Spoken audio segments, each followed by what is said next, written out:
Chers téléspectateurs, bonjour, assalamu alaikum, bienvenue dans Canal Algérie avec notre nouvelle émission Saveurs d'Algérie. C'est une émission où on va vous présenter durant ce mois sacré de Ramadan des recettes où on va vous présenter des plats aux saveurs de notre pays, parfois des plats traditionnels, parfois des plats inspirés de parfums traditionnels ou algériens, ou pour utiliser juste les ingrédients que l'on trouve de plus en plus dans nos étalages.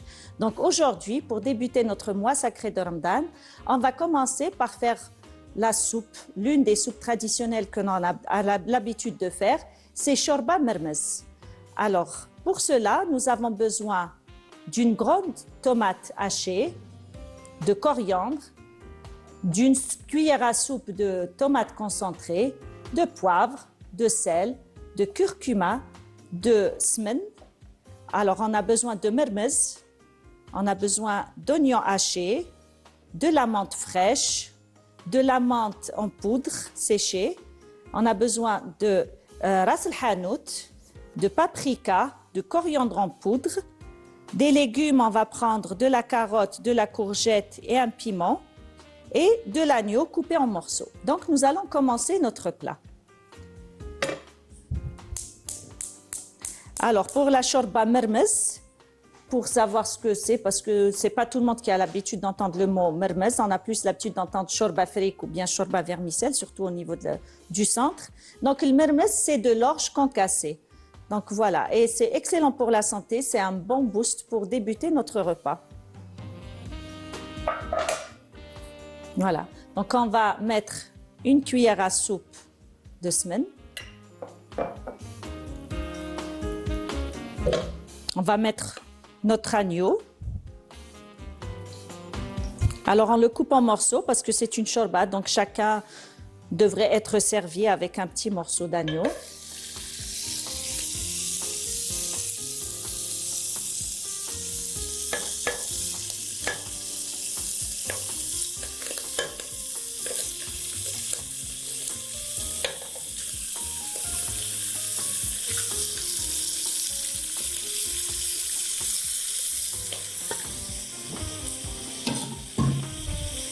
Alors, la shorba mermez, c'est une très bonne alternative comme entrée pour notre Ramadan et pour une soupe pour recevoir des gens avec un plat traditionnel.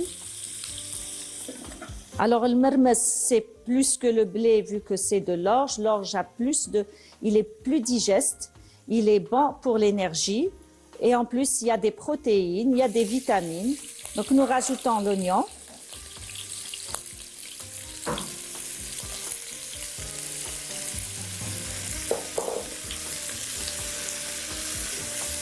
Et là, maintenant, on va rajouter nos épices pour les faire dorer et parfumer et faire plus de saveur. Quand nos épices sont dans l'huile, ça donne plus de saveur. Alors, pour nos épices, on va prendre une cuillère. Alors, on va commencer. On va saler et poivrer au début. Une bonne cuillère à café de sel. Un petit peu de poivre. Et pour les épices, donc comme je vous ai dit, une bonne cuillère à café de curcuma. C'est très bon pour la santé, les gens l'utilisent de plus en plus, même dans un yaourt, un pot de yaourt. Alors ici, c'est ras el hanout. Ras el hanout qui est un mélange de plusieurs épices. Alors, le paprika. Alors, on met du paprika doux. Et pour ceux qui aiment le piquant, ils mettent aussi du paprika piquant. Mais il y aura aussi le poivron qui pique. Voilà, une cuillère à soupe de chaque. Alors, on va bien mélanger, on va faire suer tout cela. Alors, comme je vous disais, ras el hanout, c'est un mélange d'épices. Et une fois, j'ai lu le livre sur un petit livre pour enfants qui parle de ras el hanout. Je devais le lire pour mon fils. C'était un petit cadeau qu'il avait reçu. Alors, il paraît que c'était un petit garçon qui ne se rappelait plus des épices qui était venu chez le vendeur et qui lui a demandé un ensemble d'épices et le vendeur avait oublié. Donc, il a fait son petit mélange en prenant un petit peu de paprika, un petit peu de cumin, de curcuma, de gingembre, etc. Et quand il a remis ça à l'enfant, l'enfant, quand il l'a donné à sa maman, elle a préparé avec et c'était tellement parfumé, c'était tellement bon qu'elle lui a demandé ce que c'était. Le petit enfant est parti chez le vendeur, il lui a dit c'est quoi cette épice, on n'a pas pu reconnaître, c'était on dirait un mélange et tout. Et finalement, le vendeur ne sachant quoi dire, il a dit Ras el Hanout. Donc, parce que c'est venu de sa tête et c'est dans le magasin, c'est un mélange qu'il a fait. Et depuis, tout le monde parle de Ras el Hanout et chez les Occidentaux, on entend parfois Ras el Hanout. Finalement, c'est Ras el Hanout.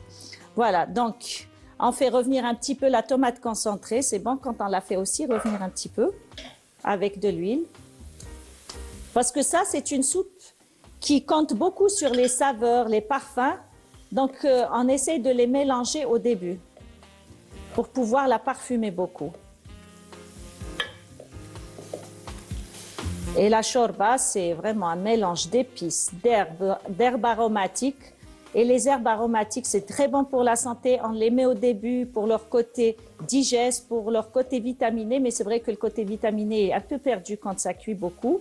Mais l'avantage, c'est qu'on va les rajouter à la fin encore. Là, on va mettre notre tomate fraîche.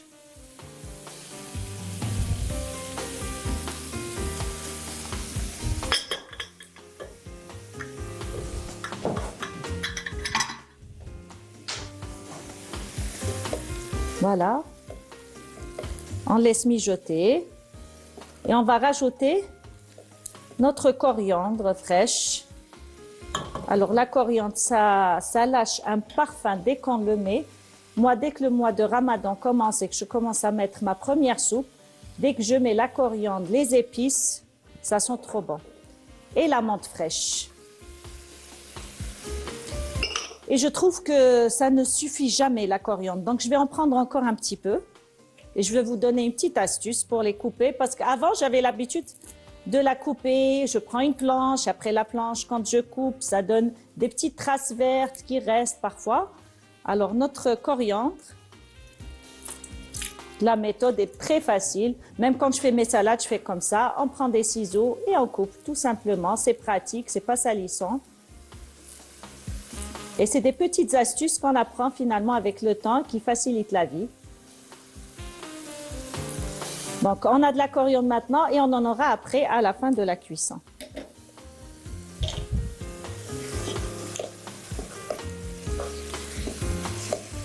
Ça sent très très bon. Maintenant, on va rajouter de l'eau et nos légumes. Alors, les légumes, ça va juste épaissir notre soupe. On va par la suite les retirer, les mixer bien pour qu'ils soient homogènes, pour que notre soupe soit lisse et homogène. Donc, on va mettre des morceaux entiers, les légumes en entier. On ne va pas les couper en morceaux, comme ça, ils seront faciles à retirer pour être mixés. Donc, on les met, on les retourne un petit peu pour qu'ils s'imprègnent des épices. Juste les retourner, pas les griller, ce n'est pas nécessaire. Voilà. Et on va rajouter notre eau. Et une des astuces aussi qu'on propose pour cuisiner rapidement et facilement, c'est toujours faire bouillir de l'eau à l'avance pour pouvoir l'utiliser plus rapidement. Donc, j'avais fait bouillir de l'eau au préalable et on va rajouter. On va rajouter environ 1,5 litre d'eau pour notre soupe, pour notre shorba. Alors, donc c'est comme je vous ai dit, le mermez, c'est de l'orge concassé. On a plus l'habitude de manger de la shorba avec du fric, qui est du blé concassé. L'orge, il est plus riche en protéines, il est très digeste. Il est excellent aussi pour les femmes enceintes, pour les femmes qui allaitent. C'est très riche et donc c'est très efficace. Et c'est bien d'en proposer et de varier un petit peu nos soupes pendant le mois sacré. Voilà. Nous allons laisser cuire, bouillir notre soupe, faire cuire notre viande. Par la suite, à mi-cuisson, nous allons retirer, comme je vous ai dit tout à l'heure, les deux légumes qu'on va mixer, les transformer en purée. Entre-temps, on va rajouter le mermez, l'orge concassé qu'on a bien rincé avant pour que l'eau devienne translucide. Et après, on va le mettre à mi quand notre viande sera à mi-cuisson. Et on va le laisser cuire. Tout à l'heure, on va se revoir dès qu'on va faire bouillir et quand on sera à mi-cuisson. Entre-temps, je vais préparer mes briques pour accompagner cela. rien de mieux que faire des briques à Nabi pour commencer notre mois sacré.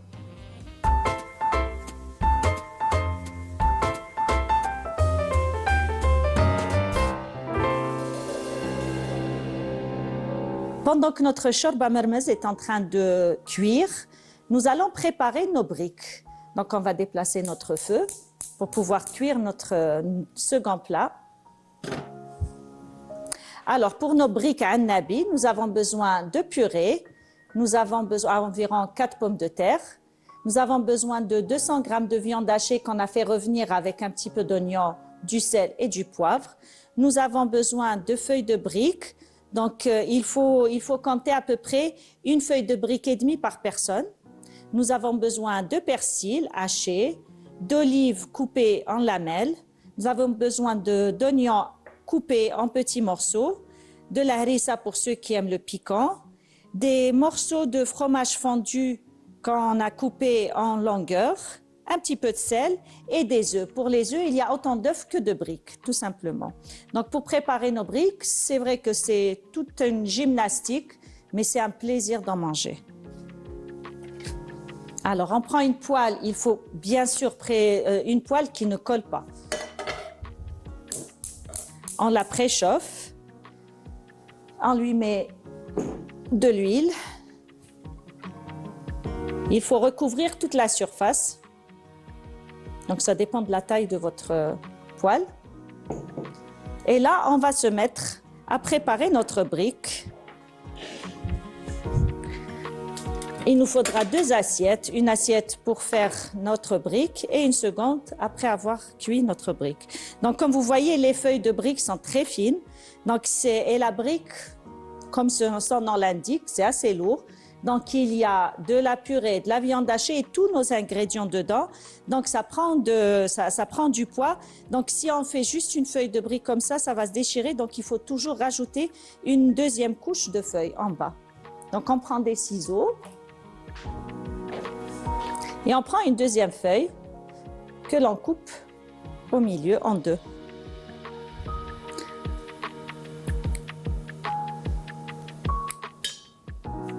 Alors, on le met ici au milieu parce que c'est ce qui va tenir tout le poids de notre brique. Alors, le brique à Nabi, c'est trop bon. C'est très gourmand. C'est assez calorique. D'ailleurs, en général, moi, quand je prépare la brique, on a juste notre soupe, notre brique accompagnée d'une salade, ça suffit largement.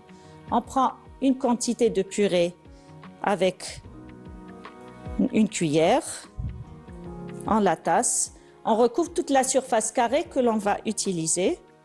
Bien sûr, notre purée, c'est juste de la pomme de terre qu'on a fait bouillir ou là on a mis à la vapeur, salée. On ne met pas de lait, on ne met pas de beurre dedans parce qu'il faut qu'elle reste un petit peu dure, un peu sèche, sinon ça va se ramollir.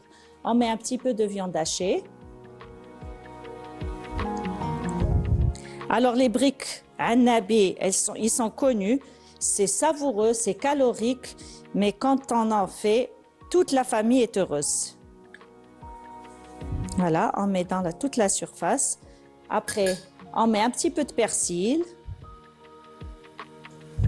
de l'oignon, pour ceux qui aiment l'oignon. Moi, en général, mes enfants se mettent tous en rangée comme ça et chacun commence à dire « Moi, je veux le jaune d'œuf, moi, j'en veux pas, moi, je veux de l'oignon. » Chacun comment il aime. On fait un petit creux au milieu. Alors, on met un petit peu aussi nos olives.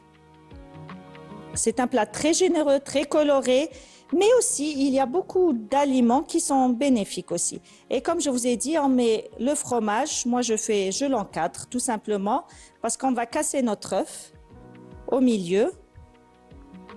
Notre poêle, elle est déjà en train de chauffer.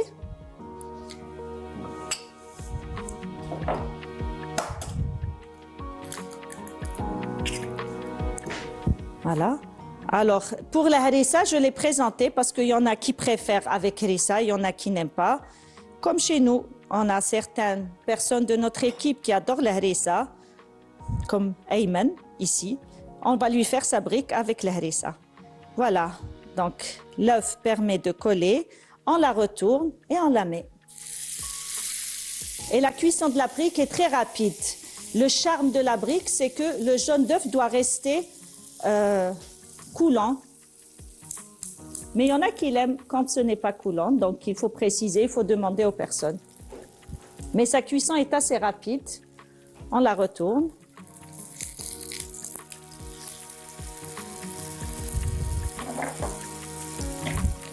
Et on prend une assiette. Du papier absorbant. Parce que ça boit de l'huile.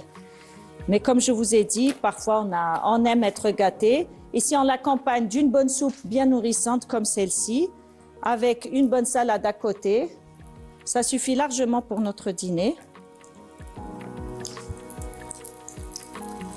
On attend un petit peu pour que l'œuf puisse cuire. Parce que c'est la seule chose qui n'est pas cuite, c'est l'œuf.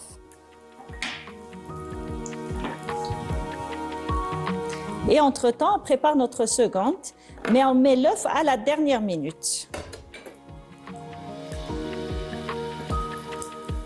Parce que dès qu'on met l'œuf, ça peut un petit peu déborder. Donc, il faut la cuire dès qu'on met l'œuf. C'est pour ça, parfois, moi, je mets toute une rangée, j'en mets plusieurs, je mets toute la purée, etc. Mais l'œuf, c'est à la dernière minute, juste avant de mettre sur le feu. On refait une seconde. Et donc, comme je vous ai dit, il y a autant d'œufs que de convives, que d'invités.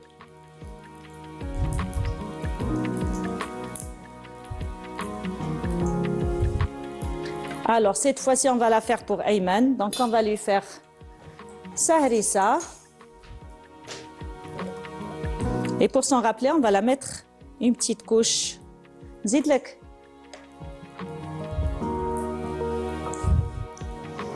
Voilà. On met notre viande hachée. Attendez, on va retirer notre brique. Elle est parfaitement dorée, regardez. Je la remets un petit peu de l'autre côté pour la faire briller autant.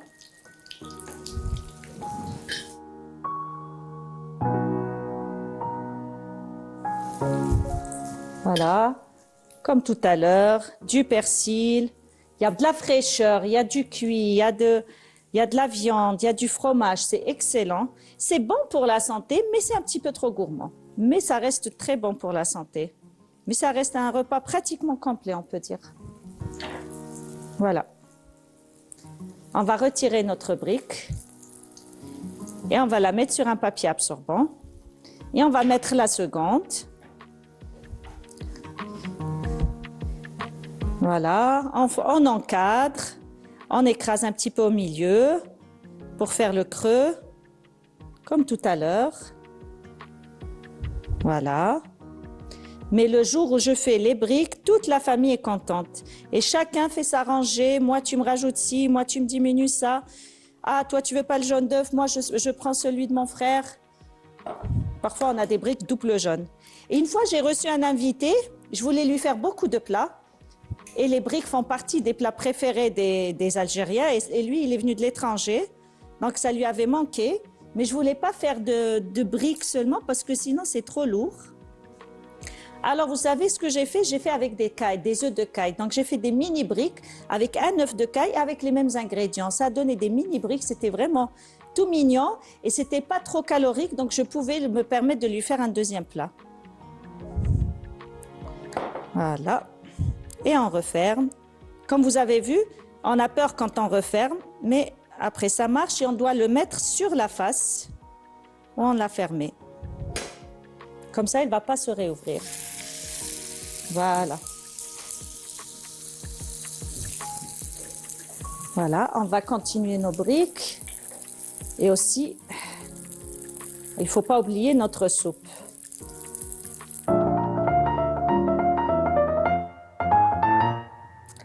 Alors, on a l'impression, normalement, c'est déjà cuit. Donc, on va éteindre, on va mettre en pause nos briques. Et voilà. On va vérifier encore mieux la cuisson de nos légumes. Ça sent très bon. Ça sent les oignons, ça sent l'agneau. L'agneau, il est bien tendre. Alors, la carotte, on la cherche, voilà. Tout est tendre, c'est parfait. Donc, maintenant, on va les mettre dans un petit bol. On va les mixer pour les transformer en purée. Voilà. On les prend. Voilà, on prend juste notre carotte, notre courgette. Voilà. Voilà, on va rajouter un petit peu de jus pour pouvoir mixer facilement.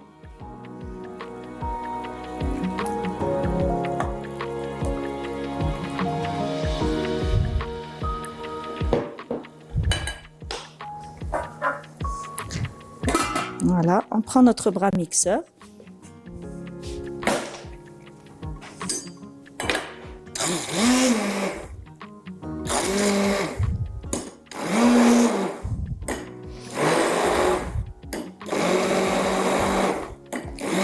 Alors, il faut que ça soit bien homogène.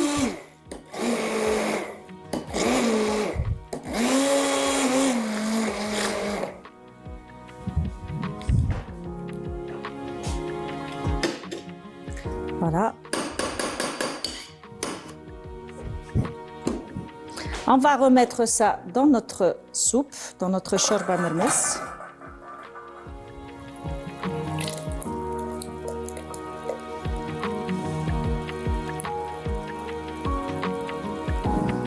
Voilà, on va bien mélanger. Elle est bien onctueuse, elle est lisse. Maintenant, on revient à notre mermez, donc notre orge concassée. Donc nous allons le mettre.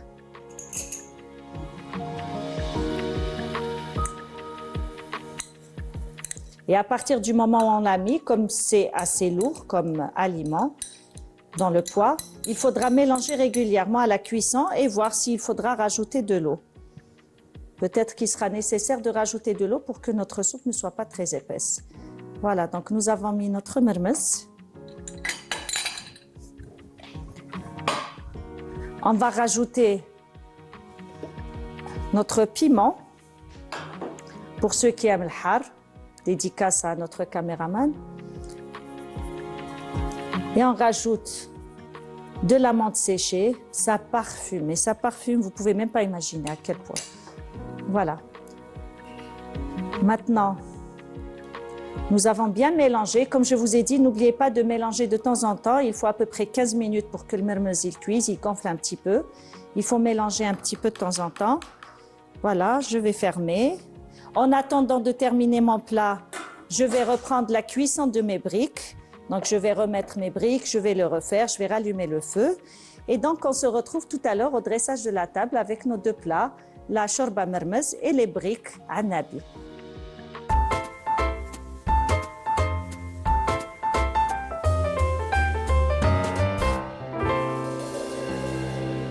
On se retrouve maintenant après avoir dressé notre table. Donc, nous avons notre shorba mermez. Donc, on a cuit, on a laissé cuire jusqu'à ce que notre mermez puisse être bien gonflé, bien cuit. Nous avons présenté avec de la menthe séchée et de la coriandre. Et voici nos briques anabi que j'ai présentées ici avec du citron à côté parce que le citron diminue un petit peu l'absorption de la graisse. Notre persil. Voilà notre dîner, notre repas. Voilà, j'espère que vous avez apprécié nos recettes et à très bientôt avec Saveurs d'Algérie.